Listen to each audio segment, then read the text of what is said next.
Train স্টপেজের দাবিতে উত্তপ্ত পানিসাগর। শিলচর আগরতলা ও আগরতলা শিলচর ট্রেনের স্টপেজ চালুর দাবিতে রেল লাইনে বসে বিক্ষোভ দেখালেন স্থানীয় বাসিন্দারা।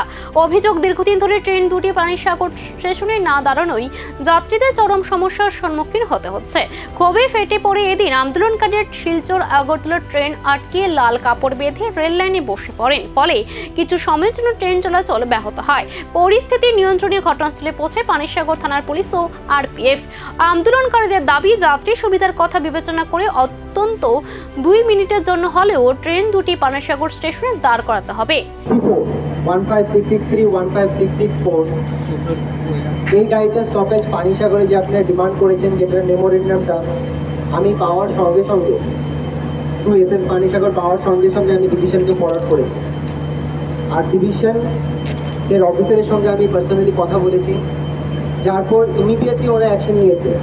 এরকম অ্যাকশন ফাইলিংয়ে ওরা সম্পূর্ণ প্রসেসটা ফরওয়ার্ড করেছে, যাতে ওরা হার্ড কপি ফাইলে গেলে অনেকটা লেটের ব্যাপার আছে, সেই জন্য ফাইলে প্রসেসিং করেছে।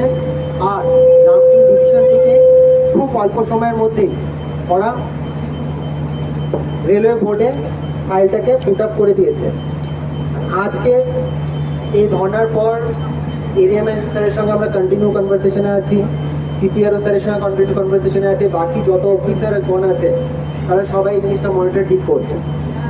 ফাইনালি এরিয়া ম্যানেজার সাহেব সিপিআরও সাহেবের সঙ্গে যে কথা বলেছে, আর সিপিআরও স্যার যিনি রেলওয়ে মিনিস্ট্রিতে কথা বলেছে, এই প্রোগ্রামটা অ্যাকচুয়ালি আপনাদের তরফ থেকে ইচ্ছে ছিল যে 10-15 দিন। এখন প্রশ্ন উঠছে, পানিসাগরে মানুষের দীর্ঘদিন দাবি কি এবার মানতে বাধ্য হবে রেল কর্তৃপক্ষ, নাকি এ ক্ষোভ আরো বড় আন্দোলনের রূপ নেবে?